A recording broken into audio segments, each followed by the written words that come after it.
क्योंकि लोगों को लगता है कि फिटनेस का मतलब है खाना पीना। नमस्ते। नमस्ते रुचिता जी। नमस्ते honourable Modi ji, thank you very much. यहाँ आके आपके साथ, आप सबके साथ मिलके और खास करके आपके साथ बातें करके बहुत अच्छा लगा।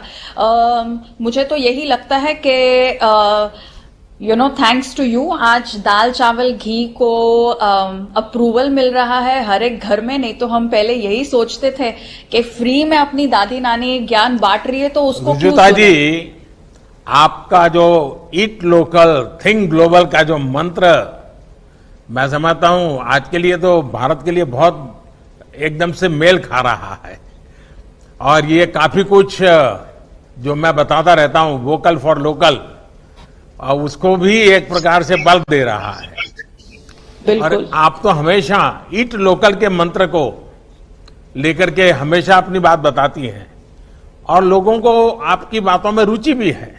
तो मैं जरूर चाहूंगा कि आज बहुत बड़ी मात्रा में जब लोग सुन रहे हैं तो ईट लोकल के पीछे आप क्या कहना चाहती हैं?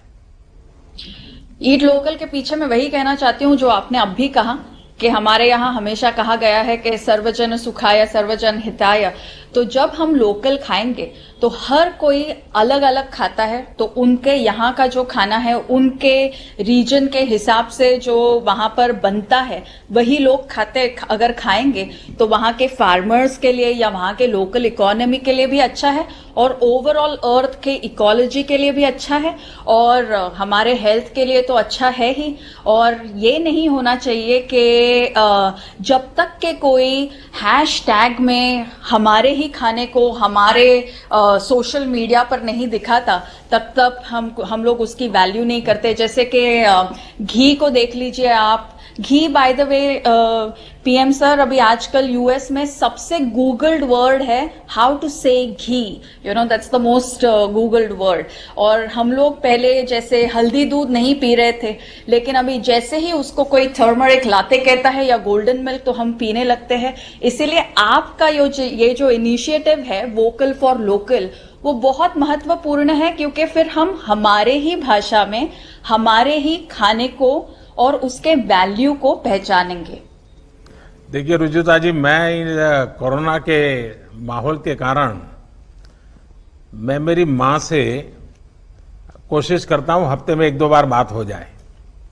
और जब भी मैं माँ से बात करता हूँ तो तुरंत वो मुझे पूछती है कि बेटा तू हल्दी लेता है कि नहीं लेता है। वो तुरंत मुझे पूछती है हल्दी लेता है कि नहीं लेता है। तो आपकी बात सही है।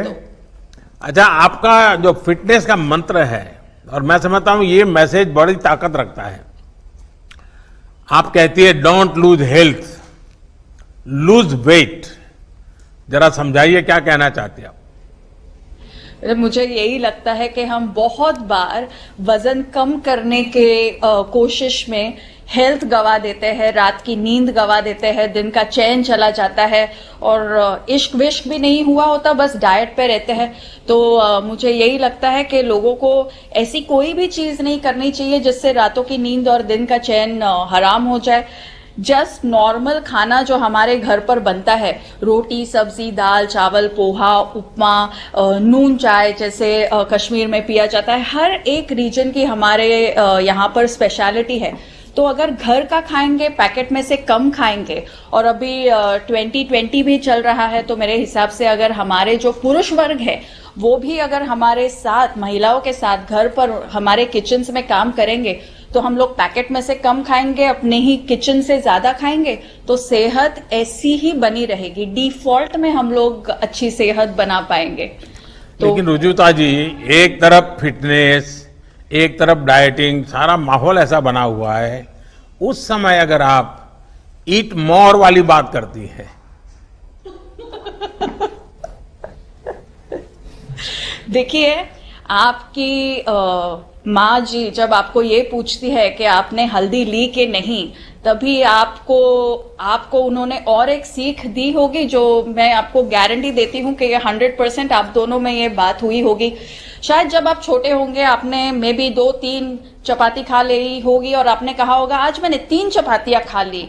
तो तो आपने माँ ने आपको बोला होगा कि कभी गिनते नहीं है कि कितना खाया है, बस उतना ही खाओ जितना जरूरी है। और जो खाते हो वो आराम से चबा चबा के खाओ। आज ये विजडम कनाडा फूड गाइड में 2019 में साइंटिफिक विजडम आ गया, लेकिन हमारे घरों में हमारी माँ, हमारी दादी, हमारी नानी जो हमको प्यार से कह देती है या डांट के कह देती है, उसमें साइंस छुपा हुआ है, ये हम कभी कभी भूल जाते हैं। तो आपकी बात सही है। और कितना खाएं उसके बजाय कैसे खाएं और कैसा खाएं, इसका महत्व बहुत है।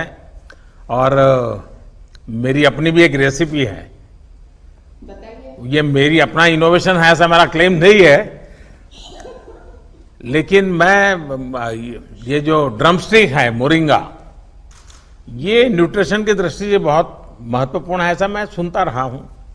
तो फिर मैं खुद उसके परोठे बनाता था और मैं उसके परोठे खाता था, और मेरे सप्ताह में 1-2 बार आज भी मैं इसका उपयोग करता हूं। और आज मुझे लगा है, और आपने हैशटैग की चर्चा की है, तो मैं भी मेरी ये रेसिपी जरूर पब्लिक के लिए रखूंगा। बिल्कुल। रजुला जी, फार्म टू टेबल, ये आजकल इसकी बहुत चर्चा हो रही है। कई स्टार्टअप्स इस आधार पर आगे बढ़ रहे हैं। ये हमारे देश में सदियों पुराना विचार है, और जैसे आपने कहा कि भाई हर परिवार में ये परंपराएं थी, और अब धीरे धीरे 21वीं सदी का विचार भी बन गया है। मुझे पक्का विश्वास है कि आप जिन बेसिक चीजों को, यानी बैक टू बेसिक एक प्रकार से कहें, उसको प्रमोट कर रही हैं, और आपकी बात ज्यादा से ज्यादा लोगों तक पहुंचे, ये बहुत अच्छा होगा। और मुझे अच्छा लगा आज आपसे बातें कर करके। आपका बहुत बहुत धन्यवाद।